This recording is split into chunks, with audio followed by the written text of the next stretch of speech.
Hey guys, welcome back to the channel. I'm Lizz, neurodivergent parenting coach, ADHD, over 40, home educating my youngest, perimenopausal, Gen Xer. So I want to ask you today, could unschooling be exactly what your teenager needs? This is what I always dreamed about. I'm over being scared, let them talk and let them stare. Go tell them that my time is now. The words unschooling might be completely new to you, or they might bring up a bunch of scary stories inside you about how education should look. But I'd like to challenge you on that in a nice way, to look at it from a different perspective. So let's be real for a second. The thought of unschooling is scary. It can bring up a lot of fear for us. And the reality is that we have been brought up in a society that obviously values education and learning as it should. However, do we think that maybe something's going wrong if there are so many children that are struggling to access that education, be it because they're neurodivergent or their mental health are having problems or disabilities? And it's been going on for some time now. I've certainly noticed it since my son was young. He's 21 this year, oh my God. When we're talking about unschooling, a lot of people have fears around the fact that they might be sabotaging their children's future. And I get it. Like I still challenge myself on how I'm home educating my youngest, but my youngest is 13, nearly 14, PDA profile.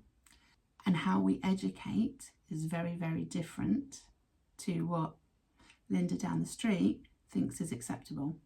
We've grown up with a belief that learning and education has to look one way and one way only. When I was growing up, the home educated, homeschool kids, well, there just weren't any. We didn't know any. It wasn't the norm. It wasn't something that was in a lot of our spaces, and if you did know them, it was quite often because of religious choices. And so what we're finding now is that people like myself, who really highly value education, have actually been forced into home educating our kids.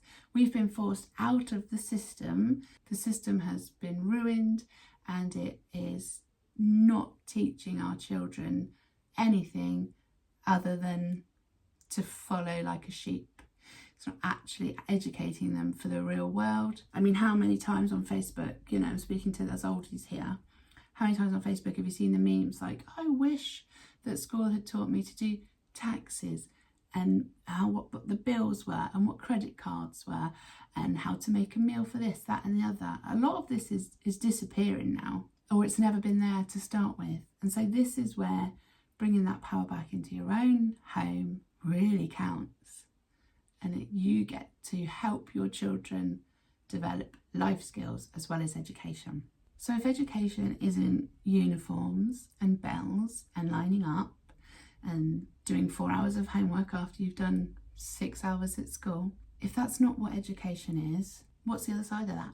Radical, messy freedom, expression, the chance to follow what is in their hearts and what they're really interested in. Because you're not telling me when you were growing up that you didn't have something that you were completely obsessed with or loved doing. And that looks really, really different for many, many people. For some people, that is going to be the science and the maths and the English literature and the typical academic work. But for a lot of us, that's not what it was. I mean, crikey, I wanted to be a Disney animator. That wasn't something that I could pursue. Art lessons were my absolute favourite, but we only got a few a week. So imagine if I could have pursued my joy of art far more often, got my basics with maths and English and science, geography and history. But imagine if I could spend the majority of my time following my passion, what I could have achieved. And that is the basis of unschooling. It's about letting children follow their passions, and especially when it comes to our teenagers, because by that point they have been taught their basics of education. And instead of forcing them to answer exam papers and forcing them to do subjects that they don't particularly enjoy because they have to make the quota up at school? What if you let them follow what their little hearts desires? Let's start with the basics. So we have very basic routines. Getting dressed, we're getting breakfast, we're cleaning ourselves up, we're looking after ourselves. We have days where we just do PJs. We have days where we just do movies. I still keep the structure in the week that we are up and out. We are doing something. Some days that might just be in the garden, even if it's just that they want to go on the skateboard or something. Some days it can just look like that, and other days it's horse riding and going for, massive walks out in the countryside. But you have to understand what each of your children need, and then try to keep everybody's mental health at an even keel if you possibly can, and then allow for teenage hormones and all that fun. So the big question is quite often, what are you doing all day? And a lot of my coaching clients quite often query what that actually looks like, and is that not just quote unquote lazy? So the truth is, if you're considering unschooling, there is no right or wrong way. It's very customizable, and it's very child and family centric. You get to do what works for your family. The first thing for me would be to go back in time. Before school became overwhelming, before all the, EBSA school refusal started, what did your kids enjoy? Who were they before part of them was taken away through the education system? What lit them up and what wasn't too heavy? What was their childish wonder? Where was it? Where did it come from? So then that leads on to talk to them about their interests. What are they interested in? It's a very big question, but sit down, talk with them. Before they were pulled back in on themselves because education became too overwhelming, what did they like to do with their time? Are they little artists? Are they Lego builders? Are they out looking at bugs? Do it as much as you can with zero judgment, because we grew up being taught that, that won't make any money. You won't get a job with that. Well, actually, we live in a really different society now where I'm talking to lots of you here on the internet, and I am building a business online. So the traditional route of that isn't going to get you a job doesn't necessarily stand now. And then with that, you do need to mind your own projections in the similar ways that we're not judgmental. We need to be careful that we're not putting our fears onto our children. Now, there is a balance to be had between being realistic and just putting something down. You can explain to them that, yeah, you can do that business. However, this is what's going to go in behind it. To build a business, what that actually goes into, the social media, the customer service, the gaining materials. Don't just say no. Allow them to explore it. I think another one, especially for teenagers, is respecting solitude and their need to be alone. We all want to be alone at some points, and teenagers have got a heck of a lot of hormones going on, and I, as a perimenopausal woman, completely sympathise with the waves of the hormones. So you can just check in on them.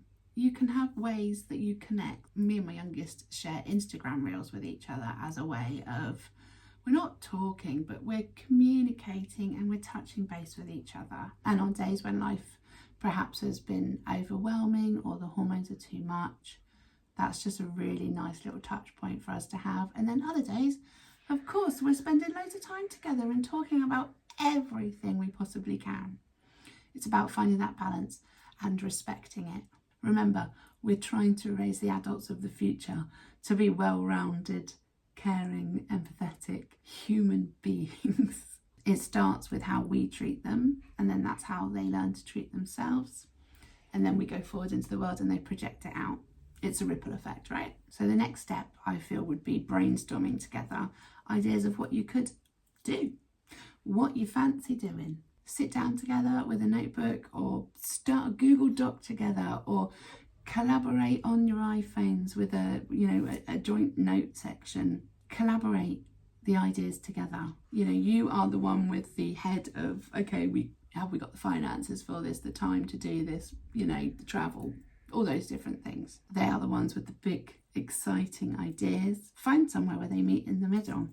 These can be things like solo activities, which might be crafting or painting or doing Lego, but they can equally be activities that you do together. It could be that they're really interested in a certain poet or writer and would really like to go to the library to check out of their books and learn more about it, or they could find a movie really interesting, and then that can lead on to conversations about the movie. For instance, we've got a lot of Dead Poets Society going on at home right now, which is fantastic. It's a whole era in itself. It's a wonderful book.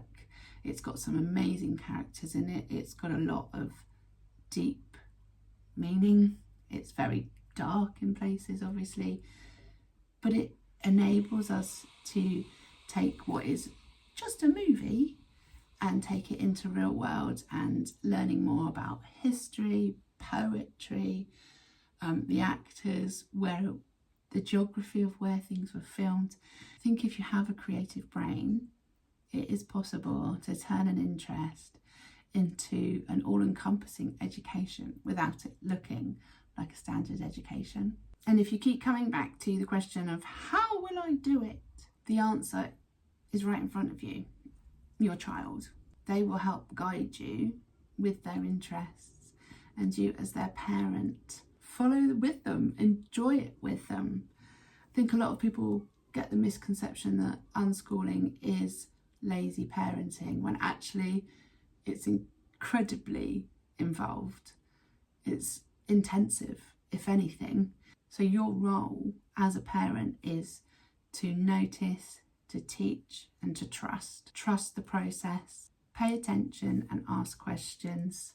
Look online for communities of unschoolers and how they have fostered education without it being education as we know it.